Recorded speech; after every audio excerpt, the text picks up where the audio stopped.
what a wonderful welcome. Thank you very much for the warm welcome. I have come from a warm climate, Hawaii. It was actually a great time, but it was sort of a reward. For the last couple of months, I've been actually healing up from brain surgery, literally. I had a meningioma, so they cut out a golf ball size, so that's why I have a short haircut and a little bit of a road track right there. So if anybody wonders, now everybody knows together the experience that I've had. But actually it was very speedy. I was done with surgery. I was out of the hospital in 2.5 days. I never had any headaches.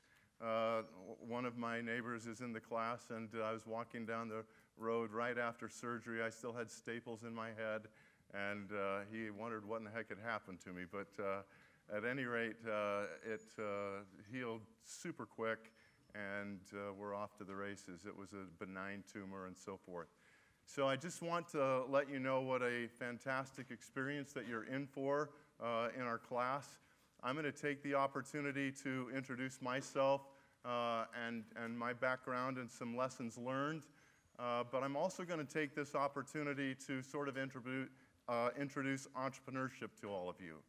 I'm super happy this is perhaps one of the most popular classes in all of campus. We have the greatest students in the planet Earth right here, and I want to issue a special welcome to all of you women who are in the class. We don't have enough women entrepreneurs, and I promise you that you guys have the ability to be rock star entrepreneurs. Regardless of what path in life that you choose, we believe that this class will give you a lot of aid and help in determining and charting your future. So I'm going to take just a few minutes. Let me tell you a couple of things that sort of are important to me. I've always run by a set of principles that successful people are successful because they're willing to do the things that unsuccessful people are not willing to do. Now, that sounds simple, but you know, when the alarm rings and you decide to or not to get up in the morning, or if you've got something else, you know, that is going on in your life and it means you have to, for example, not be here. There's only so many of these classes. Every one of these classes has the opportunity of being life-changing if you let it.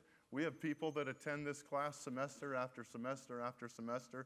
I get letter after letter after letter after letter, hundreds of letters that I get from people who 10 years later are still taking a look at all of the videotapes from the lectures because they love the learning that takes place. We want you to learn and to be successful, to have everything that you can have out of life. There are some people that say that you can't have it all, but I tell you that you can have it all. You can have a successful career. You can be a marvelous father or a marvelous mother. You can be a servant in the community. You can be a servant in the church, and you can do it all because I have done it all at the same time. Because there's a great scripture that says, "Seek ye first the kingdom of God and its righteousness, and all these things shall be added unto you." And I witness to you that that is true. There's an opportunity for you to have more about life than you can possibly imagine. So I'm going to tell you a little bit quickly about my career, and we're going to pop through this part. Everyone has a beginning, and you're going to have a beginning too. Some of you will start businesses right out of college. I wasn't ready to start a business out of college, and so I actually got started in sales. And in 1981, I was the top sales representative, about 225 reps for an industrial company. We had reps in 2/3 of the United States. They moved me back to Kansas City. I thought I'd be there for 2 or 3 years. I ended up being there for 21. And I started my first businesses there. But before I ever started my first business, I was a sales representative. I was a sales manager, a division manager, a national sales manager. I was a general manager and vice president of a company, all before I started my first business in 1988. So my first business wasn't that sexy, as I like to say. We sold medical and safety products to business and industry. We had a simple product like this. That was one of our standard products, was a first aid cabinet. And we actually serviced those cabinets every single week, or depending on the size of the company. Every week, every month, but we would see these companies on a regular basis. I always made sure in the early days when I was building this company that cabinet was clean, inside and out. And so it was like I was taking care of other people's messes all the time. But that cabinet was important to me, and I wanted to make sure that it was well taken care of. I mortgaged my home, and we bootstrapped the company through internal profits. And by that, you know, sometimes when you have 3 kids and you have a mortgage and you have 2 car payments, it might seem a little bit risky to go out and start your own business and mortgage your home. And maybe some of you young women in the room wouldn't think that would be a great thing. But my wife had watched me work for the past 7 years, and she knew that I wasn't going to let anything drop. And so she was very supportive, and it was hard work. I worked a lot of hours in the beginning, but we did bootstrap the company and made a great success of the company and sold it to Cintas in 1997. Cintas today is about an $8 billion company. It's a darling on the NASDAQ and has made incredible returns over the years. I then actually took some time out and I wrote books. I actually wrote a book called Where Have All the Profits Gone? But not Profits. I hadn't lost, you know, the money that I had earned. I actually had a big interest in early Christianity.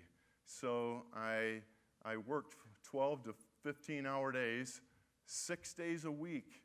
6 days a week. My wife says that I worked harder in writing that book than I did on my companies. But I was very interested in learning about the origins of Christianity and knowing down to the gnat's eyebrow everything that took place. So I read all of the pseudepigrapha, all of the apocrypha, all of the Dead Sea Scrolls, and I mean all of them, all of the extant early Christian writings published in English, hundreds of thousands of pages that I read, and at the end I wrote this book called Where Have All the Prophets Gone?, showing the rise of prophecy and the decline of apostasy through each age of the earth, only using non-LDS sources. And it was indeed a labor of love. I often wonder why I wrote the most expensive book ever written, as I affectionately say, because I could have made an awful lot of money during those 3 years that I wrote that book. But today, as I look at the world and where it's at today and all of the complexities, I'm really grateful that I had that period of time to be able to really search truth, and it's helped me to help myself and my family and hundreds and hundreds and hundreds of others grapple with their own faith and their own direction in life as it relates to religion. And then I started another company called APU Solutions, which I ran for a few years myself and then turned it over to my partner, and I did another company concurrently. This company brought together the supply chain of the property casualty insurance companies, the collision repair shops, and the salvage recyclers to bring efficiencies for procuring alternative parts to repair vehicles for the insurance industry in the event they decided not to total loss the car, but instead to repair it. We were one of the very first SaaS programs in the country, and it took us a long time to actually build this company because we were so early on ahead of the world, so to speak, in the direction that we had taken this particular. But we changed the whole industry. So anyway, I learned a lot of lessons from here that I'm not going to take time to go through today. But we did sell the company to Autotex in 2012, a multi-billion-dollar company, and but in the middle of that, I had already started another company with a friend of mine, and it was, you might ask, well, why in the world would you start a vinyl fence company with, when there were, it's just what is wonderful about that, especially when we were competing, as I affectionately said, with I'll always say, with 170, 2 men in a truck. But there were some bigger players in the industry, and one of them had started in 1985, and it was an industry pioneer. He had a lot of money, and he had developed a very successful company. He was out of Kaysville, Utah. And then there was another one in Salt Lake, or Lehigh rather, that was also a major player that started in 1992. And so here we started that company in 2002, 2003, and within 3 years, we were as big as they were, and within 5 years, we were 3 times bigger than all of them. We were the largest company of that kind in the industry by 3 times. And there are a lot of lessons that I learned along the way with this particular company, and I think it's interesting because at this point, I had developed 3 companies from scratch and run them and built them and grown them and harvested them, and they were also different. And part of it was that I never had the heart to actually go out and take money from somebody that had purchased my company and then go in competition against them. So I just picked different industries as opportunities came up. So at any rate, then after this particular, there we go, I went to run one of my portfolio companies. And this has become really my favorite company for a lot of different reasons. Benefit Communication Insourcing, when I actually started to run the company as the executive chairman, we were only doing about $7 million in premium. Today we're going to do about $100 million this year in premium. And this was the group that I went with, my partners. We went to Kauai. We just spent the new year there. But at any rate, this has been a really fun company in a really blue ocean space. And what I mean by blue ocean is you can build a company that is, in red ocean with a lot of sharks, meaning a lot of competitors, a lot of blood, or you can move over to blue ocean where you're the only shark in the ocean and you get all the fish supply, all the food supply to yourself. And that's the beauty of the model that we developed here. Benefit Communication Insourcing. In 2010, the Marriott School asked me if I would run the Rawlins Center for Entrepreneurship and Technology. We had our program wasn't very well known across the country. We had a good business plan competition. We had some one-off, truly successful companies that had come out of BYU, 1-800-CONTACTS, Omniture, some big companies that had come out, but they weren't institutional successes, meaning there weren't hundreds of companies that were learning how to start companies and to be really successful. And over the last 10 years, we have changed all of that because we have so many. I mean, literally, if you look at our annual report this year, we have, in the last 5 years, we had almost 800 companies, meaningful companies, that came out, and billions of dollars of capital raised and billions of dollars of exits. So we've had a great run in teaching all of you how to start your own companies the right way. Because I could tell you, if I had time, all of the painful experiences that I had during my own company journey. So I'm sitting here today giving all of my time and attention to you because I don't operate any of my own companies anymore. I spend full time here at Brigham Young University. I want to help the rising generation of the church figure out how to become successful both in business and in life. And I think that you can't achieve success in business and in life without being able to combine the principles of acquiring the wealth, but knowing what to do with the wealth when you've acquired it, knowing the importance of your family, the importance of your children, the importance of future grandchildren, the legacy that you will build. Of all the things that I've done, there's nothing more important to me than the fact that I've been married for 40 years. I've been married to an incredible woman for 40 years, and she is the light of my whole world. We have 5 incredible children that have all gone on to do incredible things. They all graduated from Brigham Young University.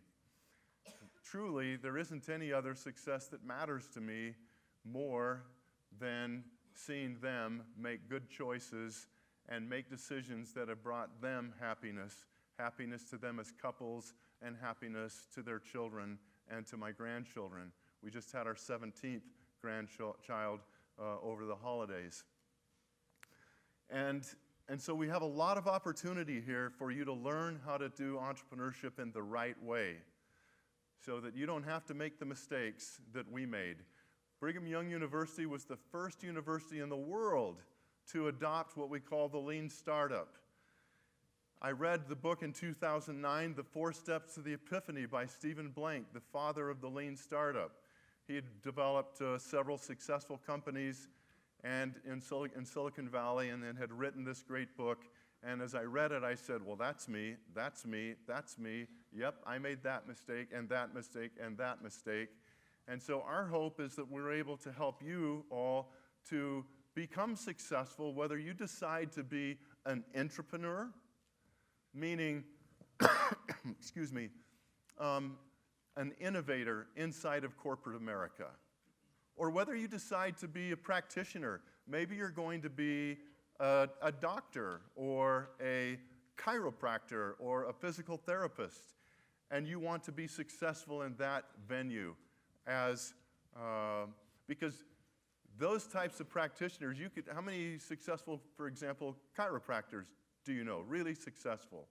So my son-in-law is a chiropractor, and I sat down with him early as he graduated from chiropractic school and shared with him all of these principles that we talk about.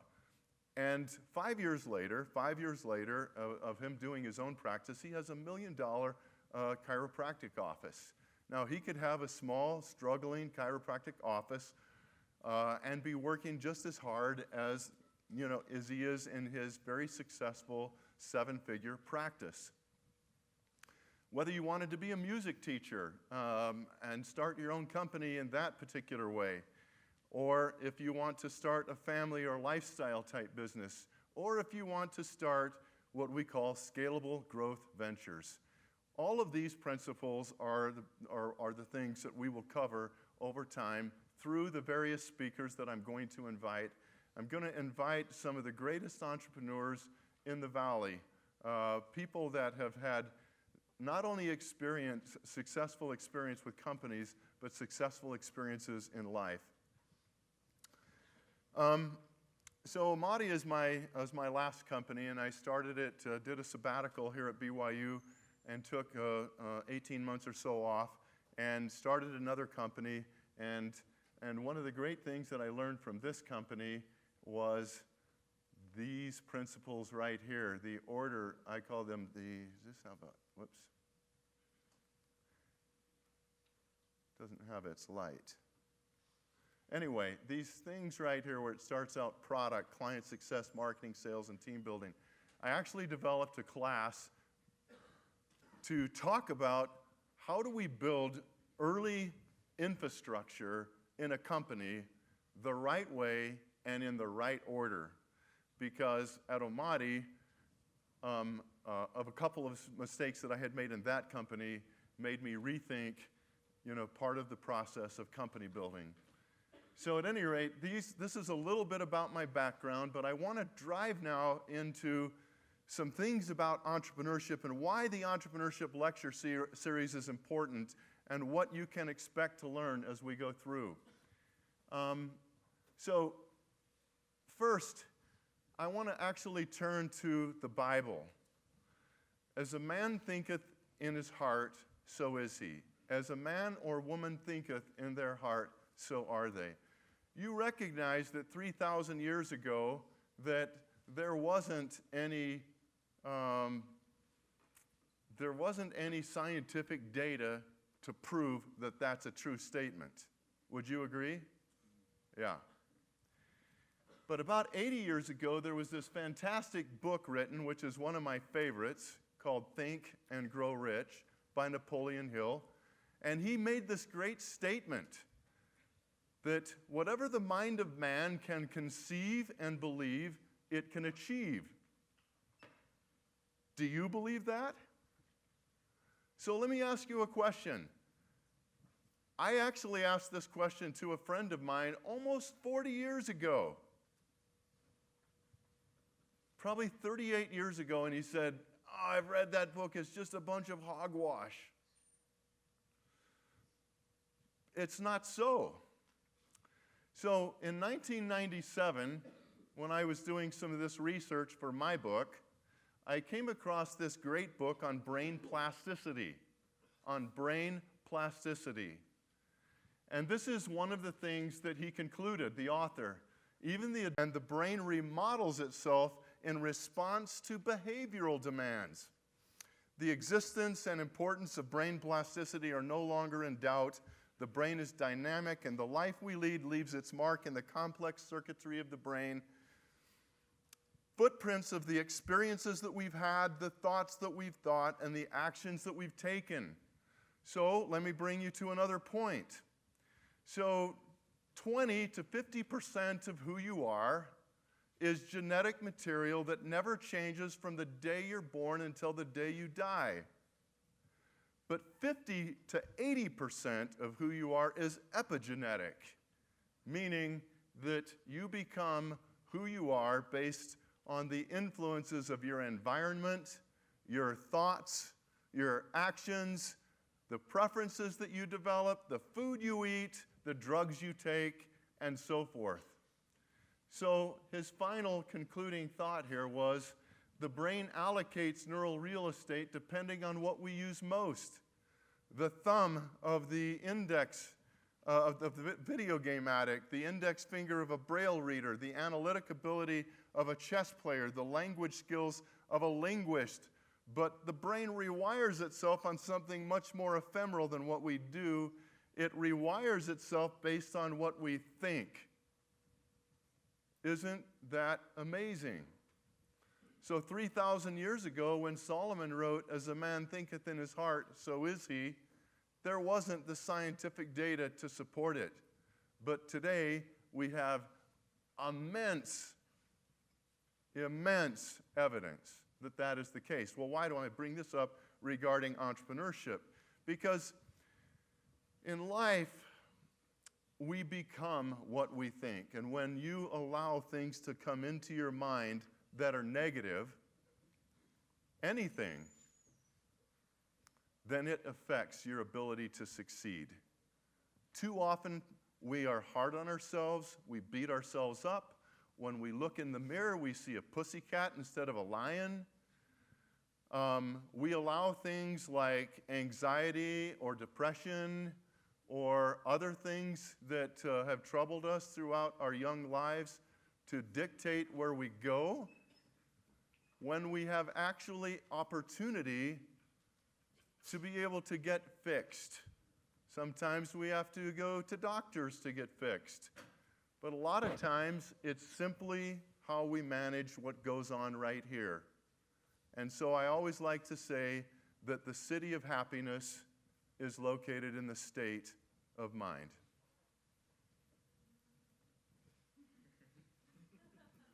All right?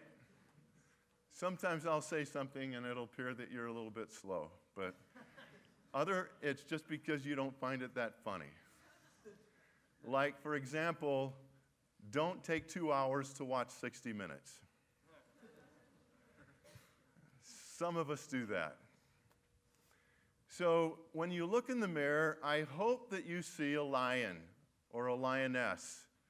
And for you young women, I hope that you see perfect tens, because you are.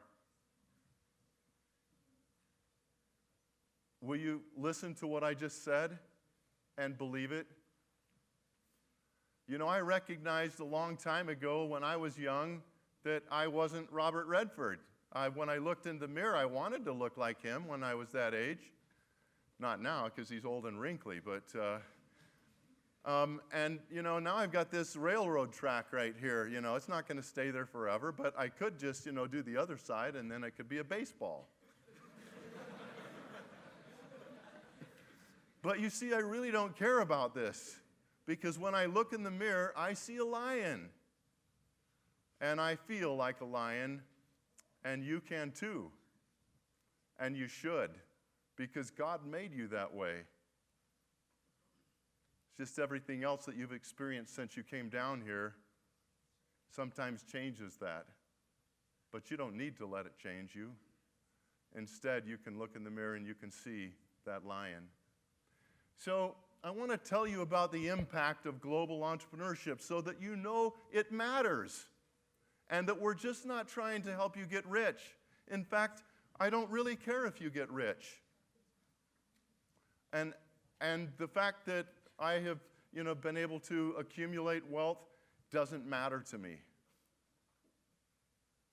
Because what matters to me is that I understand why I'm here. And that what I do with my time here, that it matters.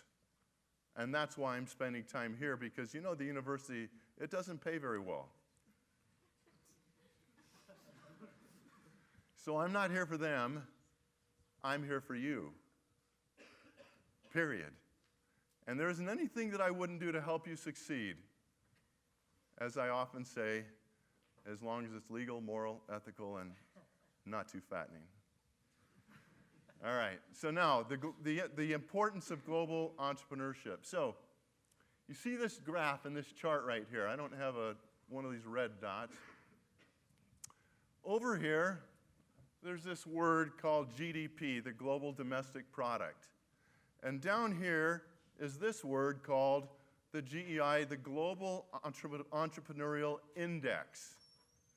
So you can see this crowded group of countries right here, and you can get to the top, and you can see Switzerland and the United States. Excuse me. And what I know, because of the research that has been done, is that if we could increase the GEI, the Global Entrepreneurial Index, by 10%, we could increase the GDP by $23 trillion. The US GDP is about $20 trillion. So how do you think it would be if we could increase the Global Entrepreneurial Index by 10% and increase the GDP $23 trillion? Why would you care about that? So are you concerned that we have brothers and sisters across the globe who don't eat well every night, every day? That they don't live a life like you live? Because I care deeply about that. And I've put my money where my mouth is. For 21 years, I've been a board member of an organization called Mentors International.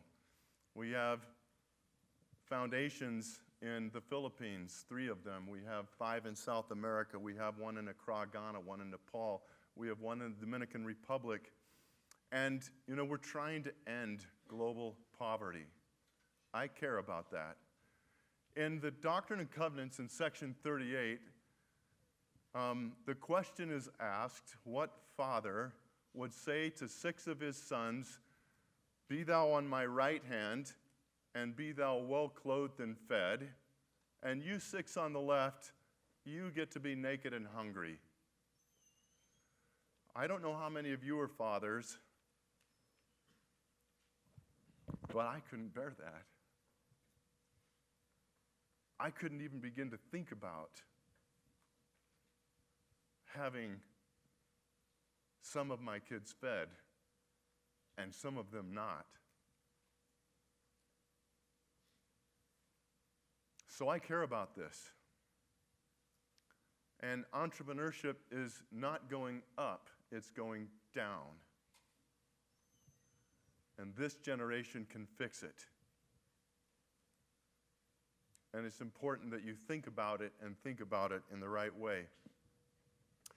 So there was this great statement that was made by President George Buchanan in about 1951. He said, "The time must come when the talent of men and women of business shall be used to benefit the whole people, not for individual benefit alone, but for the benefit of the whole people, to rescue them from their poverty." And so you have an opportunity to make a massive difference, but only if you're willing to look in the mirror and see a lion and a lioness, and you have a determination to go out and change the world. So 10 years ago, when I came to the Rawlins Center, and there was no university in the world that was using the principles of the lean startup, this is what starting a company looked like. So we would have the midnight genius stage, where someone in the middle of the night would say, "I have the greatest idea that ever was," and they write it down on a napkin. And they think it is so great that they go down to their family, this American Idol stage, and say, "Look, I've got the greatest idea in the whole world." And then the parents actually think their child can sing. You ever seen that before? Not the one where they compete with the final 12, but the top 50, and some of these kids get up there and they think they can sing. It's because their parents told them they could sing. All right, sorry, I didn't mean to, diss them or anything like that. So then they go and they raise money from friends and family and fools who don't know any better. And they go and they decide to find a location and they develop a product. And then they think that, oh, now we're just going to perfect it and get it better and make it even more improved. And then they start to sell the product. Only thing is they can't sell it because they built something that nobody wanted, because they never bothered to talk to customers. And so there's this Russian roulette. So instead, what we learned from the lean startup is that we're just going to start with customers. Instead of doing customers last, we're going to do customers first. And that's why you're going to read the book, Nail It, Then Scale It. But we're going to introduce another book, and I'll have Bridger send out the name of this book. And those will be the two books that we're going to look at this year. Okay? Nail It, Then Scale It, and I don't have the other. No, it's not Running Lean. I want to do a different book. And it's a brand new book that's just come out that I really like. So I'll get it to you, and it's new off the press, and I promise you'll love it. It'll be a great book. So there's a paradigm shift that took place in entrepreneurship. So how many of you have heard of the name Alfred Sloan that hasn't taken the class before? All right. You have to promise me you didn't take the class before. All right. Who is Alfred Sloan? I've heard the name. I don't know who he is. Okay. Cool. All right. Good. I can appreciate that, actually. Good. That's good. Anyone else? Okay. Up here. Absolutely right. Okay. He was the father of the modern corporation, and he is known as the person that built and scaled General Motors.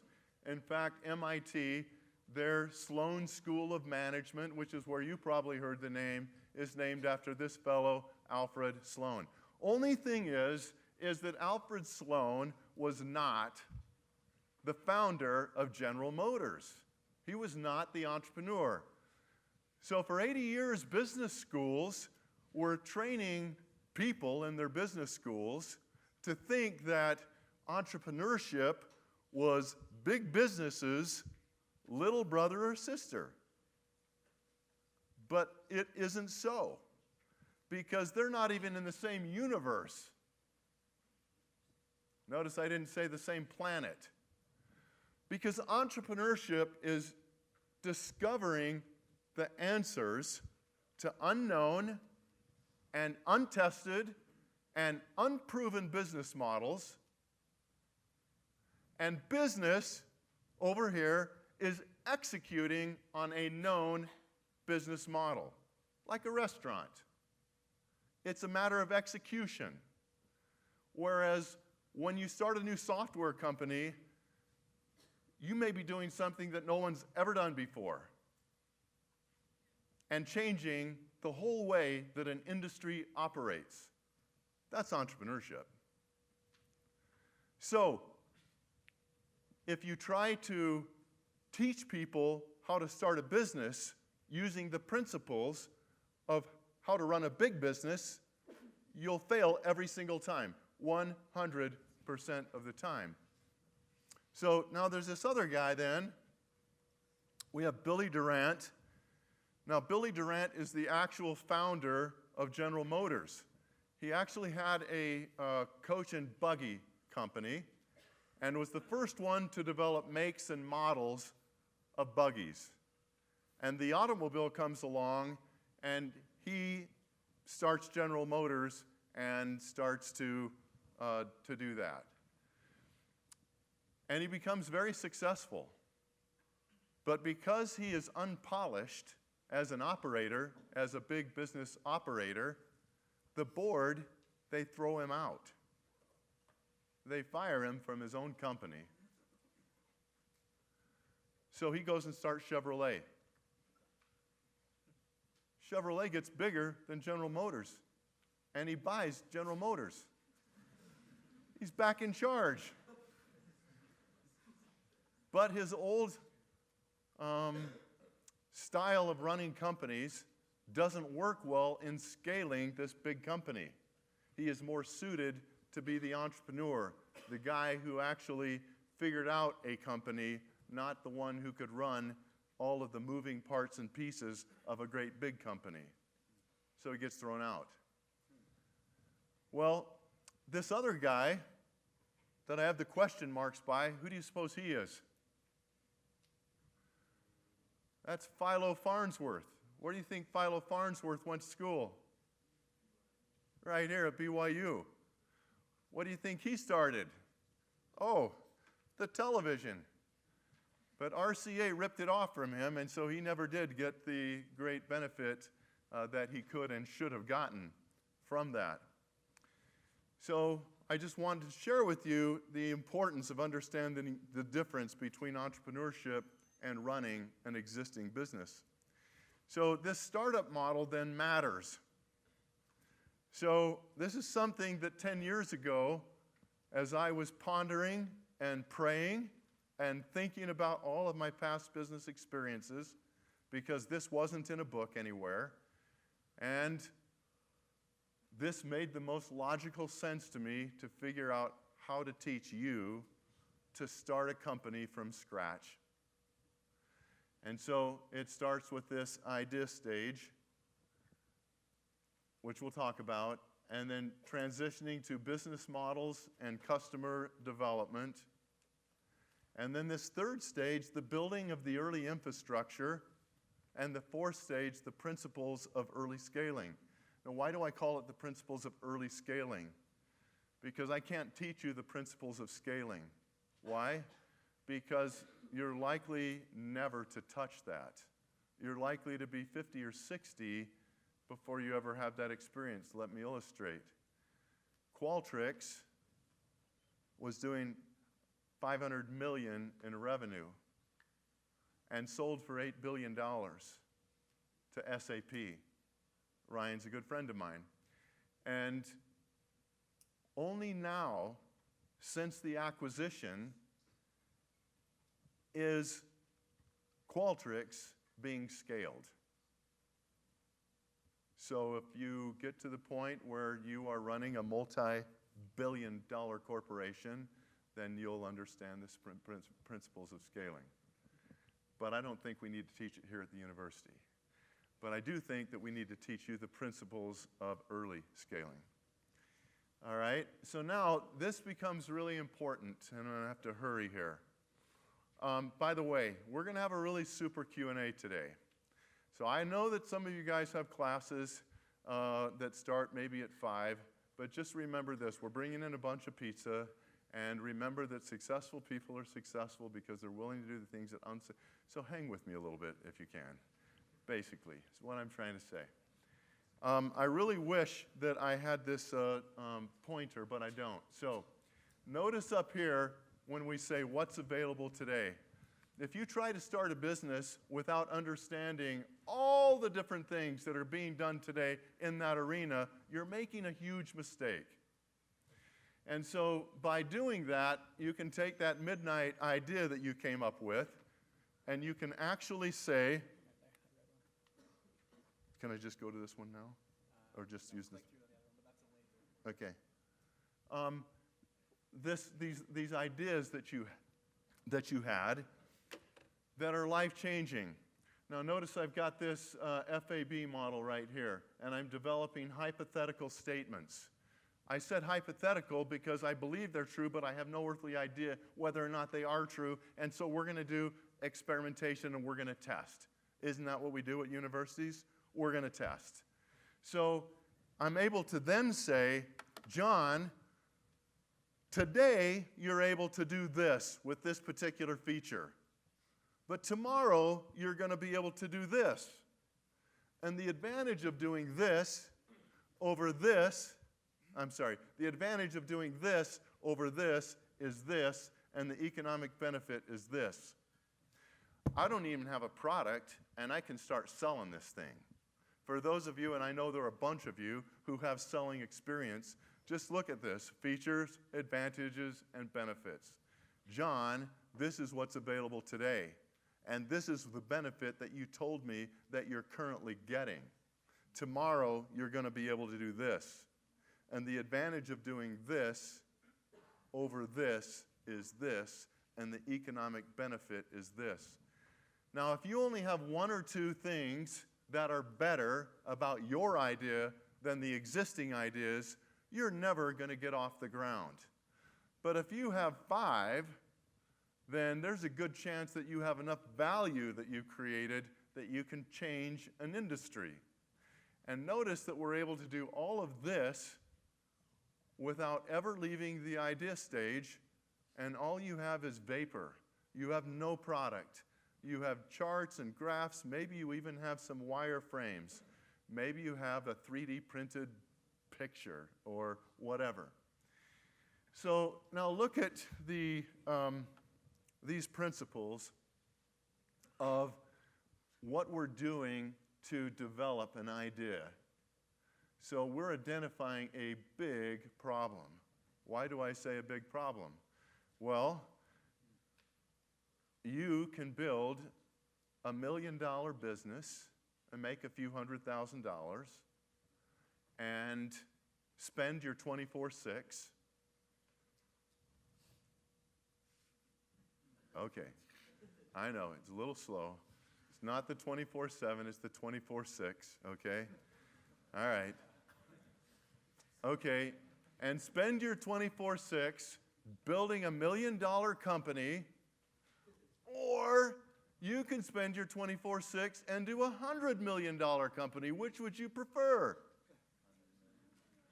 So think a little bit bigger. All right. Next, we go through brainstorming. We're in our war room. We've got whiteboards, and we have our team around, and we're just throwing stuff up there. I mean, it is just going everywhere, and it's all kinds of colors even. You guys are too slow. Okay, now on the next part of that is innovation. Innovation, I'm going to bring I'm going to bring into existence things, ideas that have not been before thought of, or at least you don't know that they've been thought of before. So innovation is a big deal. You're bringing into existence that which didn't exist, and when you do it, you will think it's pretty cool, I promise, because I've had a couple of my companies where that's the case, and it's like, wow, you know, we did that, and we changed the way a whole industry operates. And it's pretty cool to see that happen. So now we're getting into the ideation stage, and we're actually bringing form to it. We'll just call it human form. And then, we're putting iteration, meaning we're improving it, iterating, making it a little bit better through our innovation and through our putting all of this together. And finally, we are differentiation. We are able to tell customers before we actually have anything all of the things that are totally different about what we're doing than everybody else. So I want to talk to you about then, what is this job to be done? What does that mean? How do you guys think that I consumed music when I was in junior high school? I love it. He got it. You must know that I'm an old guy. Records, okay? Records. When I was in high school, how did I consume it? 8-track tapes. 8-track tapes. How did I consume it when I came home from my mission in 1980, 81, 82? Cassettes. Cassettes. In 1990, how did I consume it?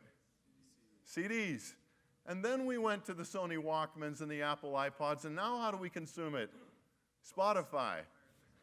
Okay, so the job to be done never changed. It was how we consume music.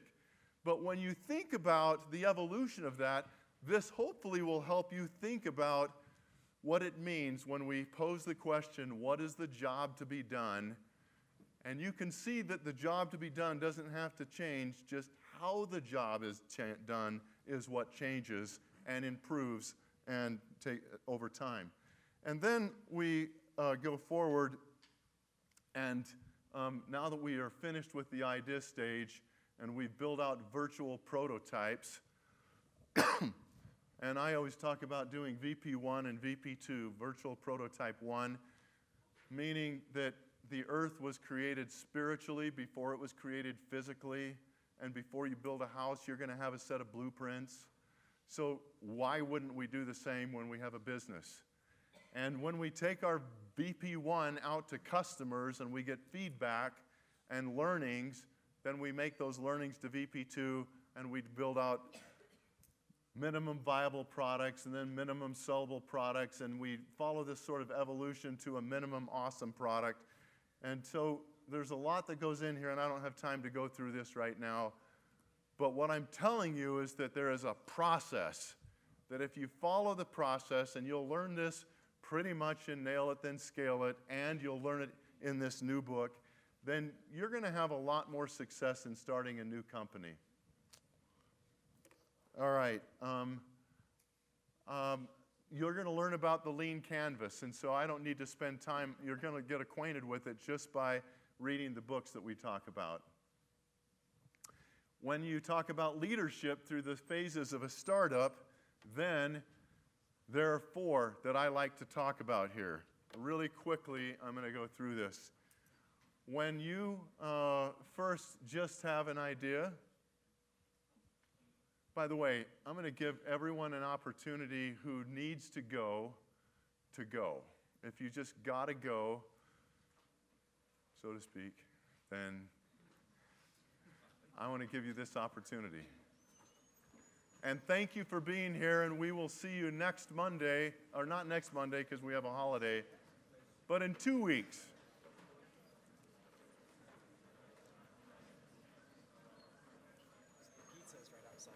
Should I bring it in down here? Or Bring it down here, and then we'll pass it out. We'll take it by row, and yeah.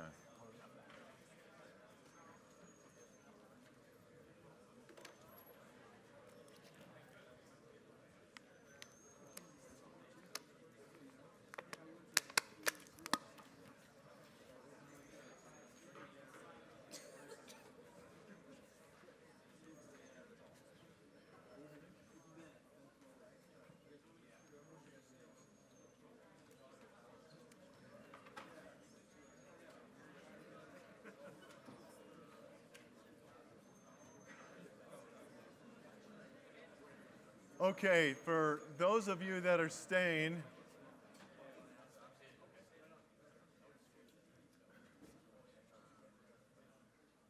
we're going to bring down some pizza. And so we'll start passing it out and so forth. So until we get that done, I'm going to just finish this part really quick. The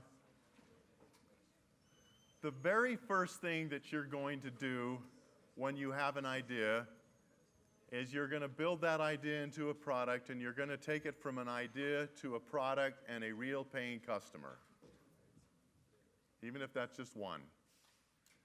And the type of leader that is needed for that is somebody that is a good project leader. We're not talking about process now. We want someone who's really good at running projects. And then the second phase is we're going to make and deliver that product. We're going to create raving fans, and we're going to develop the skill of selling. And we're going to take them from a real customer to a functioning enterprise. Now, the same person who was good at doing project leadership may not be that great at the next phase, or he may be, or she may be. But that third phase is where it gets really tough, is when the company is growing and we are now developing processes and systems, and we go from functionality to effectiveness. And like, for example, my current company, Benefit Communication Insourcing, we're at this point here where we're in continuous innovation and improvement. We're going from effectiveness to sustainability. Okay, what's the best way for us to get the pizza out? I don't know. What do you think? I don't know. I tell you what we're going to do is, actually, I just want you to pass it along up there. Just take a pizza and pass it along and let them take one each. Just kind of pass the box. Yeah, pass the box along. All right. Yes? So just a question, the continuous innovation improvement, like cash cow?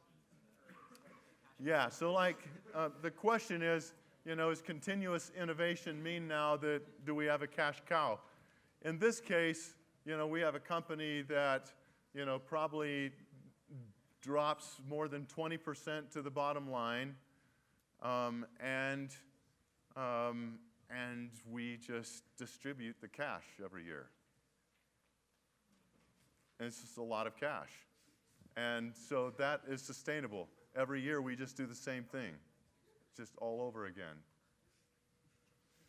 Okay, all right, let's move on to the last part of this, and then we're going to just do Q&A. So here are my top lessons learned. And I think that these are some pretty important lessons. So I want to share them with you because they will help you if you'll listen to them. So the first thing that I like to think about is developing, identifying your gifts, your talents, your passions, your interests, and developing them. So an assignment that I'm giving you that's a non-assignment is I want you to do that. Only you will be the one to know whether or not you did it. But if you do it, there's going to be value to you. When I interview missionaries, I'm a campus stake president. So last year I interviewed 500 missionaries. And I always ask them what they think their strengths are.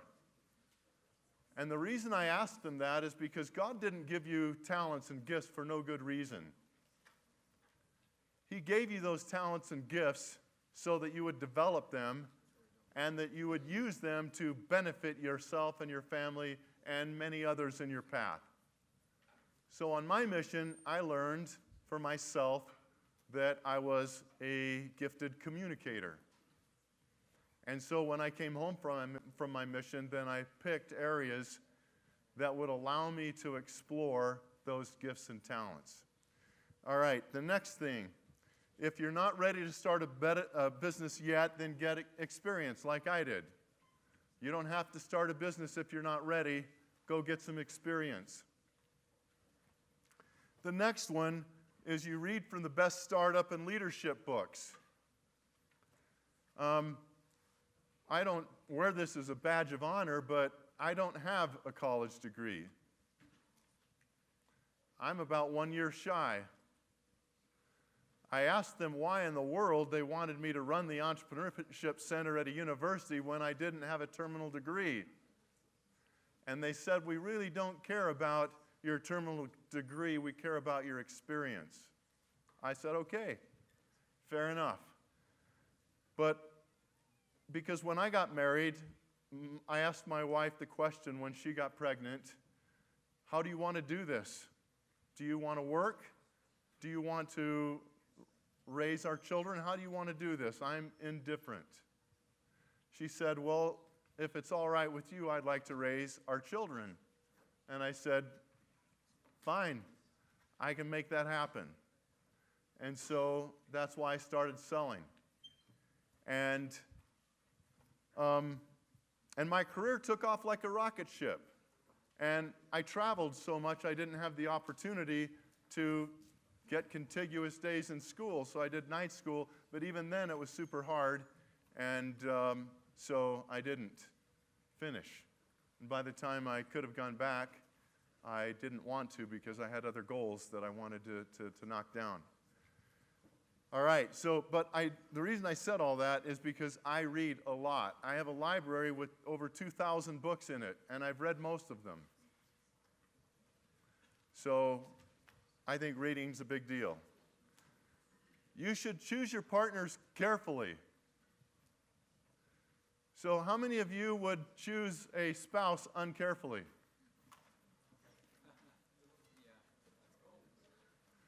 That wouldn't go over very well, would it? I think that most of them actually do. So this student said that he thinks that most people do make that decision uncarefully. It may be true, because you're being driven more by pheromones than you are being driven by, logic and experience. I urge you to be careful on both fronts. And the result of that is good long marriages, which are remarkable, and strong businesses. So, but pay attention to who you choose as your business partner. You're likely to spend more time with them than you are with your spouse. So, how many of you know what a cap table is? Most of you won't, but it is the ownership structure of the company. Who owns what of the company? Who owns who? First of all, I would tell you that as you're picking partners, pick ones that are going to allow you to be 51% owner, because there always should be a 51% owner. Having people that are 50-50 are companies that are almost always headed for divorce, and it's never pretty. It's never pretty. So you got to make sure that someone's in charge. Now, because cap tables are so darn complicated, and it's so hard to figure out how to distribute the stock capital of the company, come and see me before you do that. I'm happy to take the time so that you don't make a mistake that will cost you your company. So develop a funding plan before you start a company. So what do I mean by that? So with me, I mortgaged my house. My partner mortgaged his house. And we knew how much money that we needed, and we knew how much money we needed to live on, and we knew when we would run out of money if we didn't continue to grow the company and be successful. You have to develop a plan from the outset so that you can make it, because you'll have to live lean for a period of time. So money makes people do funny things, but I want you to know that integrity and character mean much more to me than money. I have walked away from millions of dollars, and I'd just like to underscore that. Millions of dollars in the interest of someone knowing that Scott Peterson is a man of his word, period. So in my first business, I'll give you a small example. When we bought a small company in North Carolina, and we did it based on a formula, and we followed that formula and paid out the company that we purchased exactly according to that formula. And then later, when we sold that business to Cintas, that company came back to us and said, we think that we didn't get a fair shake and that you didn't pay us enough money. And I said, help me understand why. And they put together their rationale, and my partner looked at it, and he said, Scott, we followed the formula, and we paid them 100% of everything. And I thought about it, and I finally said to myself, you know what? It's not worth it to me. And so I wrote him a personal check for $20,000. It wasn't a big amount. And I never even told my partner about it. I just wrote him a check. I didn't want him to think that a member of the Church of Jesus Christ of Latter-day Saints wasn't fair and honest, even if it meant me giving more than the contract actually called for. I've done that on much bigger levels, because I couldn't care less about money, but I care a great deal about character and integrity. So take good care of your own money. I hope you will. I hope you'll be thoughtful and wise and smart about it. But take better care of somebody else's. You know, I never worried about losing my own money. Never kept me up at night. But on my second business, where I actually raised venture capital, and I ran out of money 5 times, and I think that you can see that I don't have a problem with public speaking and making presentations. I never get nervous. And I made a presentation to the Bi-State Investment Group, Kansas and Missouri, an angel group. And my partner afterwards, he said, Scott, were you like nervous? And I said to him, no, what are you talking about? He said, Scott, you were like shaking. I said, dude, I was not shaking. By the way, they did invest with us. And he said, no, Scott, you were like shaking, I promise. And I said, no, I wasn't. And I was shaking like that. And I said, dude, I went to the doctor. Because, you know, and the doctor told me, he said, Scott, you're just freaked out of your gourd. Yep, running out of money 5 times, that'll do it. Because it was somebody else's money, not mine. And one of the guys that invested in the company, we had to restructure the cap table because of some things. It's just too long of a story to tell all of it. But he got wiped out of the cap table. And when I sold the business, I took a flight from Utah to Kansas City, and I went to his door and knocked on it, and I handed him a $50,000 check. And he wasn't owed that money, but that's the important part of taking care of somebody else's money. Find out what you don't know, and then know it. Now, that seems like a crazy statement, but I promise you that when you go into business, there are hundreds of things or dozens of things that you don't know. You better write them down, and then you better find the answers, because they will bite you in the bud, and they will wipe you out. So find out what it is that you don't know, and then know it. And you should even go so far as to know that you don't even know what to ask. So you should be thinking about, what questions should I be asking that I am not able to come up with yet? Culture is critical to building a successful company, today more than ever. And I think your generation knows that the best. And culture, by the way, isn't handing out free food. Free food is nice, but you know how long it lasts? About 10 seconds. And then it's expected, and no one appreciates it. I never gave out more benefits, but what the next year, people just expected them. It was no longer something, well, thank you very much. They just expected it. Culture isn't all the extra freebies that you can give somebody. It's cherishing and valuing people and making sure that people think that your place is a great place to go to work. Owner development is a huge key to the company's success. So, I like to say that Napoleon's presence on the battlefield, according to the Duke of Wellington, was 40,000 soldiers. What's yours? What's your value?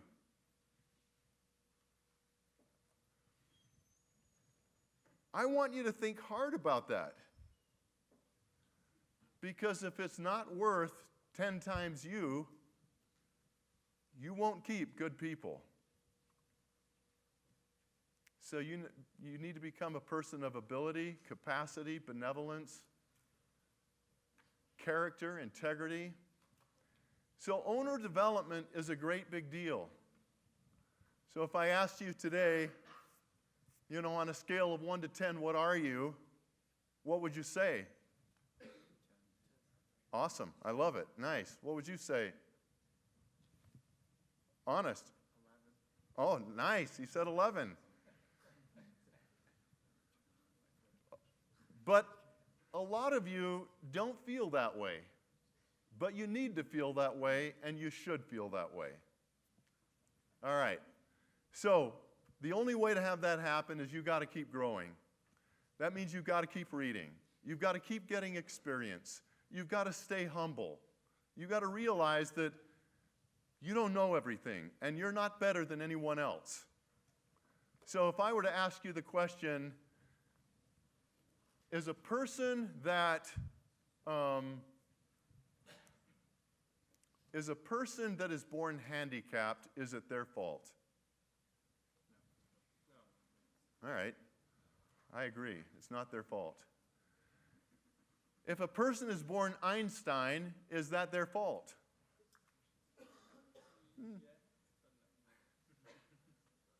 It's not. God is the giver of the gifts. The minute you start thinking that you're all that is the minute that other people will not think of you in quite the way that you hope.